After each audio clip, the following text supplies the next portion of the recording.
Hi all. இன்றைக்கி வந்து ஒரு ஈவினிங் ரொட்டீனில் தான் vlog ஸ்டார்ட் பண்ணுறேன். பெங்களூர் ஃபுல்லாக நல்ல மழை.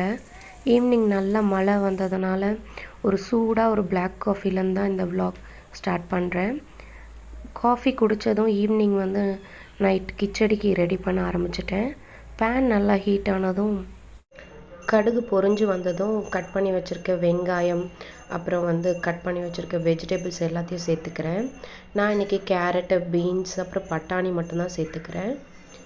எல்லாம் சேர்த்து தேவையான அளவுக்கு சால்ட் ஆட் பண்ணிக்கணும். சால்ட் ஆட் பண்ணி எல்லாத்தையும் வதக்கி விட்டுக்கலாம். ஒரு குயிக்கான கிச்சடி தான் இது. நான் ஆல்ரெடி வந்து சேமியா வந்து ஹாட் வாட்டரில் வந்து சோக் பண்ணி வச்சுருக்கேன். சைடில் நம்ம இந்த மாதிரி சால்ட்டு எல்லாம் சேர்த்துட்டு நல்லா வதக்கி விட்டுட்டு நம்ம சோக் பண்ணி வச்சுருக்க சேமியா வந்து ஆட் பண்ணிக்கலாம்.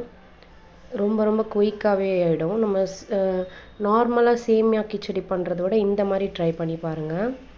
அடுத்து தக்காளி, பச்சை மிளகா, தேவையான காரத்துக்கு நான் பச்சை மிளகா தான் சேர்க்குறேன். வேறு எதுவும் சேர்க்க போகிறதில்ல. இன்றைக்கி கொஞ்சம் எக்கு கூட ஆட் பண்ண போகிறேன். அதனால் வெஜிடபிள்ஸ்லாம் வதங்கி வந்ததும் எக்கு ஆட் பண்ணிக்கிறேன். ஒரு 4 முட்டை அளவுக்கு இதில் சேர்த்துக்கிறேன். எக்கும் நல்லா குக் ஆகிட்டு வர வரைக்கும் வெயிட் பண்ணலாம். ஃபைனலாக வந்து நான் சோக் பண்ணி வச்சுருக்கேன் கிச்சடி அப்படியே இதில் சேமியாவை ஆட் பண்ணிக்கிறேன். ஆட் பண்ணி நல்லா மிக்ஸ் பண்ணி விட்டு சால்ட்டெல்லாம் செக் பண்ணிவிட்டு ஃபைனலாக கொத்தமல்லி, புதினாலாம் நீங்கள் போட்டிங்கன்னா கிச்சடிக்கு இன்னுமே நல்லா ஃப்ளேவர் கொடுக்கும். சைடில் ஒரு குயிக்கான கேரட் சட்னி தான் பண்ணிகிட்ருக்கேன். ஆனியன் வந்து வதக்கிக்கிட்டேன். கேரட், அப்புறம் கொத்தமல்லி, சால்ட்டு, கொஞ்சம் உடச்ச கடலை சேர்த்து நல்லா மிக்ஸ் பண்ணி அரைச்சி எடுத்துக்கிட்டேன். இது வந்து க்ரீன் கலரில் இருக்கிறதுக்கு காரணம் வந்து கொத்தமல்லி. நம்ம கொத்தமல்லி சேர்க்கும் போது க்ரீன் கலரில் மாறிடும். அது வந்து தாளித்து விட்டுட்டேன். சூப்பரான ஒரு டேஸ்ட்டோடு கிடைக்கும் நம்மளுக்கு கேரட் சட்னி. தேங்காய் வீட்டில் இல்லைன்னா இந்த மாதிரி நீங்கள் கேரட் சட்னி ட்ரை பண்ணி பாருங்கள். ரொம்பவே யம்மியாக இருக்கும். நைட் டின்னர் நல்லபடியாக முடிஞ்சது. அடுத்து வந்து நெக்ஸ்ட் டேக்காக வந்து ஜீரக தண்ணி தான் போட்டு வைக்கிறேன். மார்னிங் எழுஞ்சதும் வந்து ஜீரக தண்ணி குடிப்பேன். அதனால் நைட்டே போட்டு ஃப்ளாஸ்கில் வச்சுடுவேன். நம்ம மார்னிங் எழுஞ்சோன்னா அது அழகாக நம்ம குடிக்கிறதுக்கு இதுவாக இருக்கும்னு. இது வந்து நெக்ஸ்ட் டே மார்னிங்கு நம்ம போட்டு வச்சுருந்த ஜீரக தண்ணி இப்போது மார்னிங் எழுஞ்சதும் குடிக்கிறேன். என்னோடய ஃபஸ்ட்டு மார்னிங் ரொட்டீனே வந்து வாட்டர் குடிக்கிறது தான். மார்னிங் எழுஞ்சதும் நல்லா ஒரு 300 mlக்கு வந்து ஜீரக தண்ணி குடிச்சிடுவேன். அதுக்கடுத்து குடித்ததும் கொஞ்சம் ஒரு வாக்கிங் ஸ்டார்ட் பண்ணிவிடுவேன். இப்போ ப்ரெக்னென்சியில் எப்போவுமே வந்து நீங்கள் மார்னிங் வந்து ஒரு 1/2 hourலேருந்து 45 minutes வாக் பண்ணால் ரொம்ப நல்லது. மார்னிங் எழுஞ்சதும் வாக்கிங் ஸ்டார்ட் பண்ணினதுனால கொஞ்சம் டயர்டாக இருக்கும். அப்போ என்ன பண்ணணும், கொஞ்சம் லைட்டாக ஒரு ஸ்நாக்ஸ் மாதிரி சாப்பிட்றது நல்லது. பிஃபோர் வாக்கிங்காக இருந்தாலும் சரி, ஆஃப்டர் வாக்கிங்காக இருந்தாலும் சரி, நீங்கள் பிரேக்ஃபாஸ்ட் சாப்பிட்றதுக்கு முன்னாடி ஒரு ஸ்நாக்ஸ் மாதிரி எடுத்துக்கணும். அது கண்டிப்பாக ஃப்ரூட்ஸாக தான் இருக்கணும். ஃப்ரூட்ஸ் நீங்கள் மார்னிங் எடுத்துக்கும் போது அது ரொம்பவே நல்லது. உங்கள் பாடிக்கும் நல்லது. உங்களோட ப்ரெக்னென்சியில் இருக்கும்போது நம்மளுக்கு தேவையான நியூட்ரிஷன்ஸ் எல்லாம் மார்னிங்கில் வந்து ஃப்ரூட்ஸ் மூலமாக கிடைக்கிறது இன்னுமே நல்லது. இன்றைக்கி வந்து நான் எடுத்துருக்கிற ஃப்ரூட்ஸ் வந்து ஆரஞ்சு எடுத்துருக்கிறேன், கொஞ்சமாக ஆப்பிள் எடுத்திருக்கேன், அப்புறம் டேட்ஸ் எடுத்திருக்கேன். டெய்லி டேட்ஸ் நான் 2 எடுத்துப்பேன். முடிஞ்ச அளவுக்கு டேட்ஸ் சாப்பிட்றது ரொம்ப நல்லது. இல்லையா நீங்கள் வந்து சின்ன திராட்சை, அப்புறம் இல்லைன்னா பாதாம், கேஷ்யூ உங்கள்கிட்ட என்ன இருக்கோ, இல்லை வேர்க்கடலை இருக்கிறதுலே பெஸ்ட்டு வந்து வேர்க்கடலை. அந்த மாதிரி வேர்க்கடலை வேக வச்சு கூட நீங்கள் மார்னிங்கில் சாப்பிடலாம்.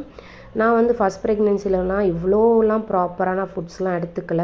நான் அந்த மாதிரி ப்ராப்பராக ஃபுட்ஸ் எடுக்காதனால தான் எனக்கு பேபி வந்து வெயிட் அதாவது நார்மலாக ஒரு 3 kg பிறக்கிற குழந்த வந்து எனக்கு வெயிட் கம்மியாக இருந்தது. என்னோடய ஃபஸ்ட் ப்ரெக்னென்சிலாம் இவ்வளோ நான் ப்ராப்பராக நான் ஃபாலோ பண்ணலை. ஸோ இந்த ப்ரெக்னென்சியில் நான் அதை கரெக்டாக ஃபாலோ பண்ணுறேன். அதனால தான் எனக்கு பேபி நல்ல வெயிட்டில் இருக்குது. இப்போ ஸ்கேனில் பார்க்கும்போது நல்ல வெயிட்டில் இருந்தது.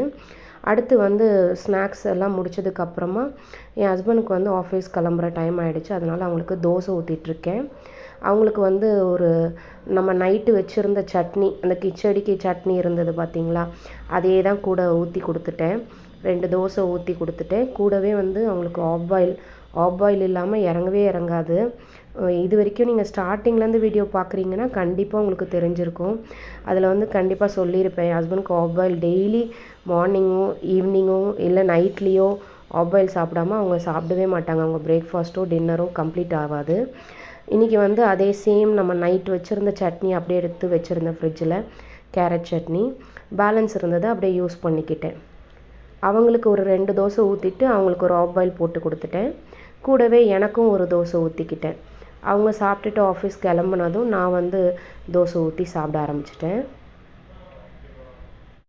இன்றைக்கி வந்து மார்னிங் வந்து ஸ்ரீகுட்டியோட ஸ்நாக்ஸ் பாக்ஸ் வீடியோ காட்ட முடியல. ஏன்னா நான் லேட்டாக தான் எழுஞ்சேன். எனக்கு நைட்டு வந்து ரொம்ப டயர்டாக இருந்தது. பேக் பெயின் அதிகமாக இருந்தது. எல்லாருக்கும் தெரியும் ப்ரெக்னென்சியில் பேக் பெயின் இருக்கும்னு. பட் இது டைம் கிட்ட நெருங்க ஒரு 8th மந்த் 9th மந்த்லாம் இன்னுமே கொஞ்சம் பெயின் இருக்கும். அதனால் கொஞ்சம் ரொம்ப டயர்டாக இருந்தது. ஸோ நான் எழுஞ்சிக்கிறதுக்கே எனக்கு லேட் ஆகிடுச்சு. ஸோ நான் ரெடி பண்ணி அனுப்பலை. இன்றைக்கி வந்து ஸ்ரீகுட்டியை வந்து என் ஹஸ்பண்ட் தான் ரெடி பண்ணி அனுப்பியிருந்தாங்க. அவளோட ஸ்கூல் ஸ்நாக்ஸ்லேருந்து எல்லாமே வந்து அவங்க தான் ரெடி பண்ணி அவங்க தான் ஸ்கூலில் கொண்டு போய் விட்டுட்டு வந்தாங்க. நான் எழுஞ்சிக்கிறதுக்கு கொஞ்சம் லேட் ஆனதுனால அவங்களே இதெல்லாம் பண்ணிட்டாங்க. அதுக்கப்புறம் அவங்கள ஆஃபீஸ் அனுப்புனதும் நான் என்னோடய பிரேக்ஃபாஸ்ட்டை வந்து ஹாப்பியாக சாப்பிட்டு முடிச்சிட்டேன். பிரேக்ஃபாஸ்ட் சாப்பிட்டு முடிச்சுட்டு வீடெல்லாம் கொஞ்சம் க்ளீன் பண்ணிவிட்டு வீட்டுக்கான வேலையெல்லாம் கொஞ்சம் முடிச்சுட்டு கொஞ்சம் ரெஸ்ட் எடுத்துகிட்டு இருந்தேன். அடுத்து வந்து லன்ச் ரொட்டீன் தான். லன்ச்சு வந்து இன்றைக்கி ரொம்ப ஒரு குயிக்கான லன்ச் தான் பண்ணுறேன். ஏன்னா நேற்று கொஞ்சம் கட் பண்ணி வச்சுருந்த வெஜிடபிள்ஸ் அப்படியே இருந்தது. சரி ஒரு டொமேட்டோ புலாவ் மாதிரி பண்ணிடலாமேன்ட்டு கீயில் தான் இன்றைக்கி பண்ணுறேன். நான் இன்றைக்கி ஆயில் ஆட் பண்ணல. ஒரே ஒரு ஸ்பூன் அளவுக்கு கீ ஆட் பண்ணுறேன். கீ ஆட் பண்ணிவிட்டு கட் பண்ணி வச்சுருக்க வெங்காயம், அப்புறம் பட்டை, கிராம்பு, ஏலக்காய் என்ன ஸ்பைசஸ் இருக்கோ அதை நம்ம சேர்த்துட்டு நல்லா வதக்கி விட்டுக்கிறேன். கூடவே தேவையான அளவுக்கு சால்ட்டு. வெங்காயம் ரொம்ப வதங்கணும்னு அவசியம் இல்லை. உங்களுக்கு எந்த அளவுக்கு வதங்குறதுக்கு பொறுமை இருந்ததோ அவ்வளோ தூரம் நீங்கள் வதக்கிக்கலாம். எனக்கு இன்றைக்கி கொஞ்சம் டயர்டாக இருந்ததுனால நான் ரொம்ப குயிக்காக வெங்காயத்தை ரொம்பலாம் வதக்க விடலை. கோல்டன் ப்ரௌனாக வர அளவுக்கு கூட வதக்க விடலை. வெங்காயத்தை வதக்குனதுமே உடனே வந்து தக்காளி, இஞ்சி பூண்டு எல்லாம் சேர்த்துட்டேன். இஞ்சி பூண்டு சேர்த்து நல்லா அது ஒரு 1 மினிட் வதக்குற வரைக்கும் வெயிட் பண்ணிகிட்டு இருந்தேன். அது வதங்கினதும் நம்ம வந்து தக்காளி சேர்த்துக்கிட்டேன். தக்காளி சேர்த்துட்டு கொஞ்சம் தக்காளி மசியறதுக்கு கொஞ்சம் மஞ்சத்தூள் அதெல்லாம் சேர்த்து நல்லா மிக்ஸ் பண்ணி விட்டுக்கிட்டேன். கூடவே வந்து சில்லி பவுடர், புதினா அதெல்லாம் சேர்த்துக்கிட்டேன். புதினா சேர்த்திங்கன்னா இந்த மாதிரி டொமேட்டோ புலாவ் ரொம்பவே சூப்பராக இருக்கும். டொமேட்டோ புலாவுன்றது மாதிரி கூட இல்லை. இது ஒரு ஜஸ்ட் ஒரு வெஜிடபிள் புலாவுன்னு கூட சொல்லலாம்.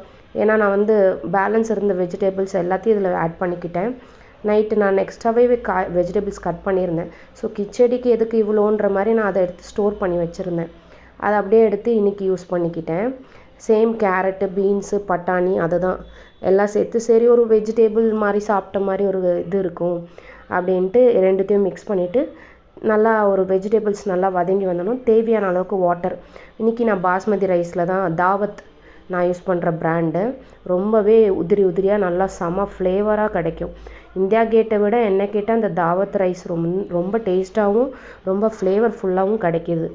ரெகுலராக பிரியாணி பண்ணுறவங்களுக்கு கண்டிப்பாக தெரியும்னு நினைக்கிறேன். தாவத்துன்னு நீங்கள் கேட்டிங்கனாலே தருவாங்க.